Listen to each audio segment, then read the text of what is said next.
Quando tinha dinheiro, sempre tinha amigo. Telefone não parava de tocar, o celular então dava vontade de quebrar. Tanta gente que liga: ô meu querido, tudo bem? Olha, eu estou sabendo de uma chácara aí, vai ter um pessoal, vamos curtir? E ele: vamos. Mas e aí? Acabou o dinheiro. Cadê os amigos? Por isso que eu disse, amigo verdadeiro é Jesus, é aquele que não te despreza em hora alguma. Você pode machucar ele, você pode desprezar ele, mas quando tu volta, ele está de braços abertos, esperando por você. E o momento é esse, a hora é agora, chegou a tua vez.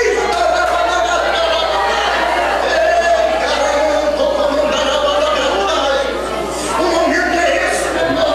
Jesus está dizendo assim para ti: se você não tem, tu vai começar a ter o primeiro amor. E se tu tinha, estava parado, tu vai voltar a viver o primeiro amor.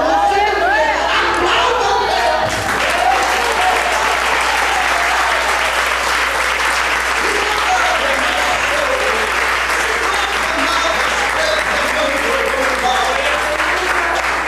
A Bíblia diz que ele gastou tudo.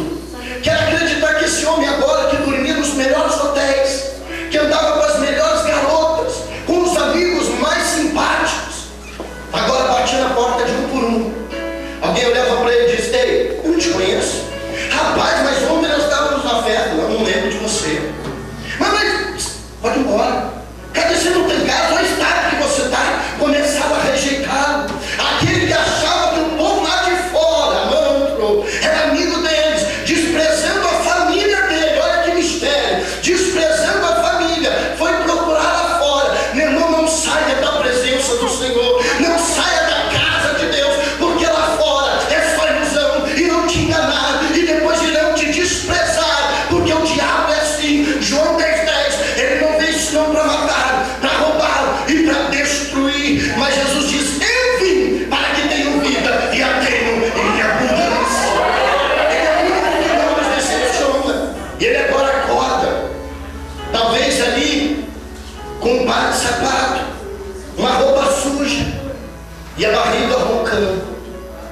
E ele põe a mão no bolso e não tem uma moeda sequer, não tem um dinheiro.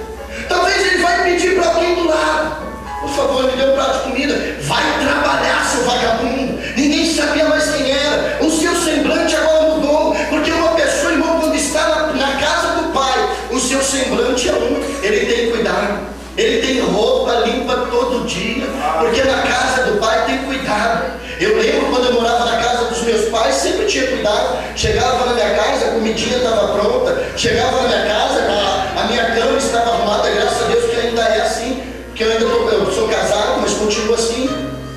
Mas quando nós saímos da casa do nosso Pai e decidimos tomar a nossa direção sem conhecer o que está na frente, meu irmão, o que nos espera lá na frente, a dor é profunda. Nós muitas vezes não sabemos o que vem lá no fundo. Eu posso dizer para você que eu já experimentei o que é esse mundo.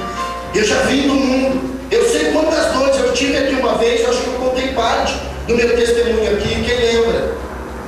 Eu contei parte do meu testemunho e 3 pessoas apenas lembram. Amém. Contei parte do meu testemunho, do que está lá fora.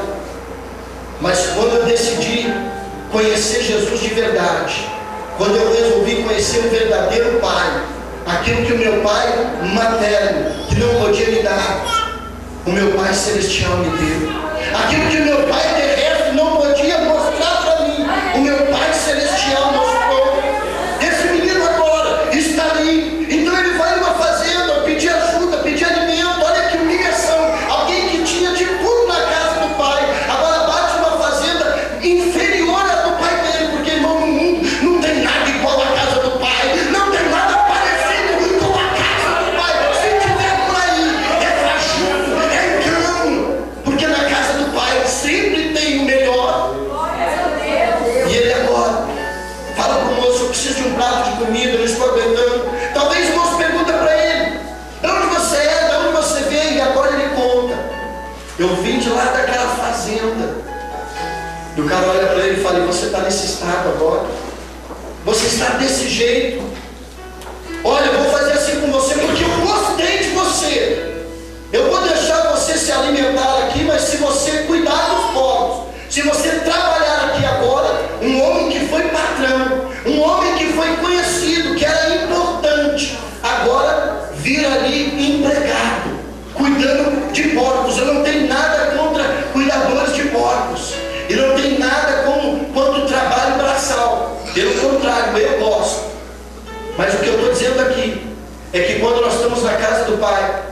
somos conhecidos como filho do rei.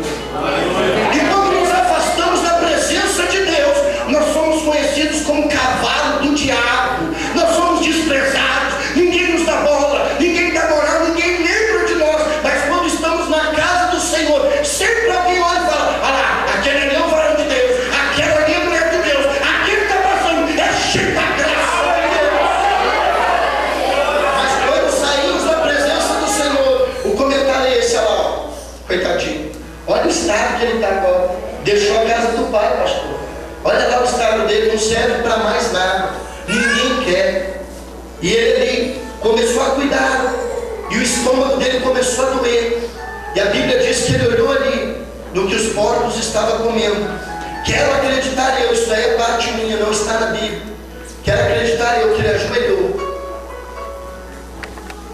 pegou ali uma das bolotas, olhou para ela e começou a chorar. Ele começou a lembrar agora o que ele comia na casa do pai, o que ele estava comendo.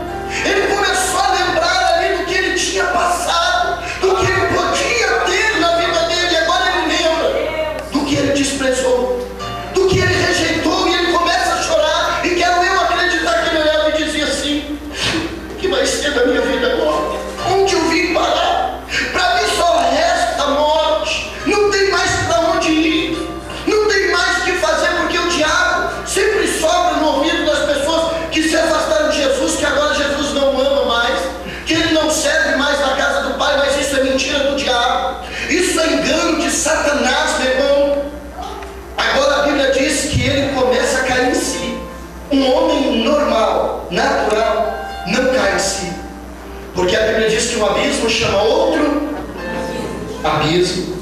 Vocês podem repetir comigo? Um abismo chama outro abismo. Então o homem, quando está fora da presença de Deus, uma pessoa em geral, quando está fora da presença de Deus, ele só vai errar, errar e errar. Ele não vai ter noção do que está fazendo, por mais que falam para ele, ele está cego, ele não consegue enxergar. Ele ainda diz assim: deixa que da minha vida cuido eu. É assim ou não é?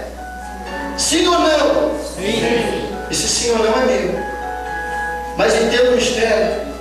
A Bíblia diz que ele cai em si. Ele não caiu em si sozinho. Algo soprou no ouvido dele. Irmão, quando um dia nós entramos na casa do Pai, quando nós visitamos o Pai, a palavra do Pai fica cravada no nosso coração. E a Bíblia diz que no tempo certo nos farás lembrar das coisas que ouvimos. A Bíblia diz assim, meu irmão, presta atenção, em Provérbios diz assim: ensina, instrui o menino no caminho que deve andar, porque quando crescer, jamais se desviará. Eu comecei a falar com Deus, eu fiquei meio revoltado com isso. Sou sincero, irmão.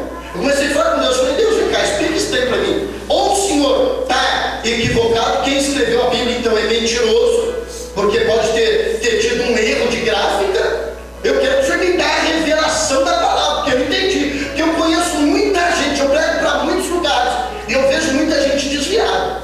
Eu vejo pessoas grandes já, que eram meninos, que ouviu a palavra do Senhor desde pequenininho, e agora estão desviados. Eu tenho amigos meus que trabalharam comigo, que foram, hoje poderia ser uma bomba atômica na mão de Jeová, e estão desviados, estão aí com a vida perdida. Eu falei: Deus, então explica para mim, como é que pode, como é que ele não vai desviar? E aí Deus revelou ao meu coração: instrui o menino no caminho que deve andar, porque quando crescer, jamais se desviará. É que a palavra vai ficar cravada no coração.